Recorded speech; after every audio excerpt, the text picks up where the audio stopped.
বাবা আমার আমাদের এখানে বন্যার পানি ঢুকেছে। যাও তুমি এটার উপর উঠে জীবন বাঁচাও, আমার চিন্তা করো না।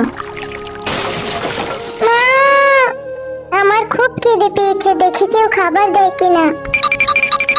ওহ, কত সুন্দর খেলনা। আরে এদিক দিয়ে তো খাবার খাওয়ার শব্দ আসছে, গিয়ে দেখি তো। এই কে তুমি, আমাদের খাবার খাচ্ছ কেন? আমার না অনেক খিদে পেয়েছে। মা বাবা এসে দেখে যাও, এই ছেলেটি আমাদের খাবার খেয়ে ফেলছে। এই কে তুমি, এখানে কি করছো?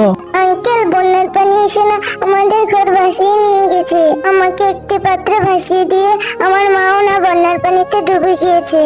কিন্তু তার আগে তোমরা যদি তোমাদের মাকে ভালোবাসো তাহলে ভিডিওতে একটি লাইক দিয়ে চ্যানেলটিকে সাবস্ক্রাইব করে দাও। আর যারা ভালো না বাসো তাদেরকে কিচ্ছু করতে হবে না। তুমি কান্না করো না, আজকে থেকে তুমি আমাদেরই সন্তান।